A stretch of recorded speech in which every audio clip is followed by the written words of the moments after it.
Psicópata narcisista. ¿Cuántas veces hemos escuchado ese término? ¿Y qué significa? Miren, este término ha sido muy usado recientemente como para exaltar la maldad del narcisista. Sin embargo, el entender realmente que es una persona con trastornos psicopáticos necesita también mucho estudio. La obra de Robert Hare, la obra de James Fallon, de Clicky, de los Blair, el sociópata Next Door, buenísimo ese libro, digo muy fuerte, pero muy descriptivo. Para poder hablar de esto también tenemos que entender qué les pasa a estas personas en el cerebro. Su amígdala, su hipófisis, el hipotálamo y la reacción que tienen, cómo funcionan los lóbulos prefrontales y el núcleo de accumbens.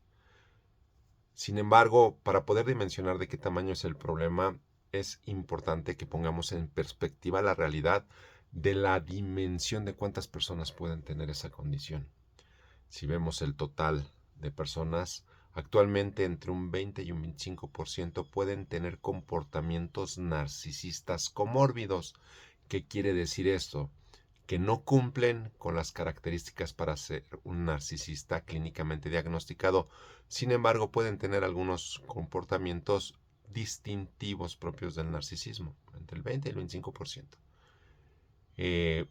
Clínicamente hablando, la ciencia en el DSM-5 especifica que llegan a ser alrededor del 6% de las personas y haciendo una connotación que no hay diferencia de género, pueden ser tanto hombres como mujeres.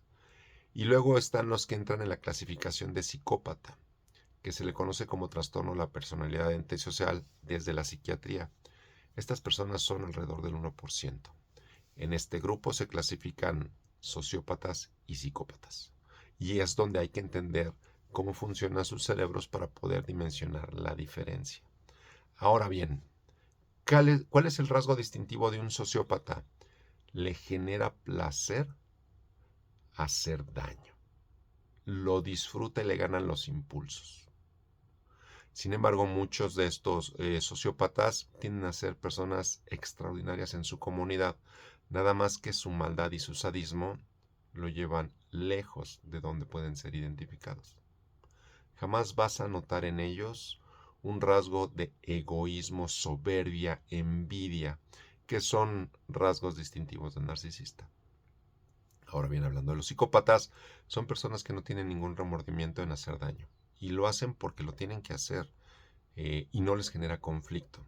De igual manera, son personas que en la sociedad las ves y son cada quien en su mundo, no se meten con nadie, respetan las normas sociales y normalmente cuando comen algún delito, nadie se entera.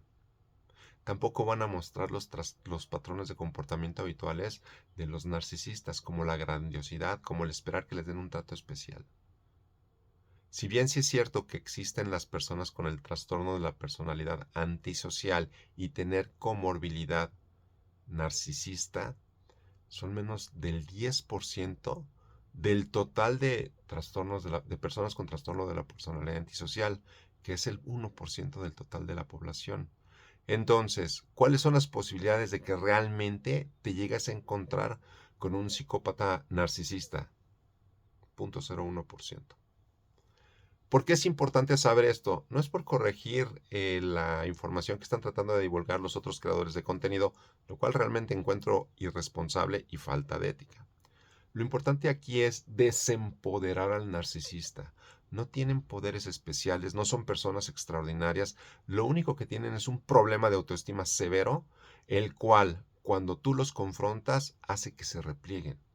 Y mi intención con todo el contenido es que ustedes tengan información para que en cuanto se encuentren enfrente de uno de estos depredadores emocionales, tengan el conocimiento necesario para saber cómo reaccionar, contener al agresor y ustedes lo más importante es protegerse mental y física, mental y emocionalmente, física también, pero las únicas personas que hacen agresiones físicas son las personas del trastorno de la personalidad antisocial.